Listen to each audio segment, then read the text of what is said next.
est en transition entre deux espaces publics qui donnent un rôle très différent à l'opinion publique.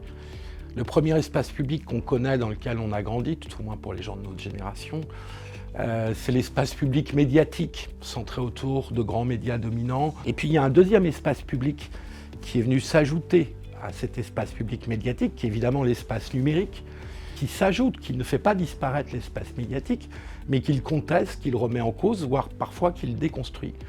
Et dans lequel l'opinion publique a un rôle très différent que dans l'espace médiatique. Dans l'espace médiatique, le rôle de l'opinion publique, c'était d'être sondé, où les grands médias commandaient des sondages pour donner une expression et une interprétation de l'opinion publique en fonction des élections, en fonction des grands enjeux politiques du moment. Et donc on retrouve un rôle de l'opinion publique où ce sont des leaders qui viennent du monde numérique, ce qu'on appelle les influenceurs, où ce sont des minorités actives qui mènent le débat et qui l'influencent, qui entraînent les vieux médias dans cette course au débat numérique. C'est un débat qui s'idéologise énormément. L'opinion publique court-circuite les corps intermédiaires et les autorités traditionnelles. Donc on a un changement complet d'opinion publique, du rôle de l'opinion publique. Les deux se superposent.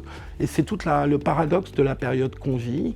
C'est qu'on est encore un peu dans le système médiatique avec une opinion qui est encadrée par des sondages. Et on est en même temps dans un nouvel âge de l'opinion publique que moi j'appelle la démocratie de l'expression permanente et qui a des conséquences politiques qu'on voit tous les jours.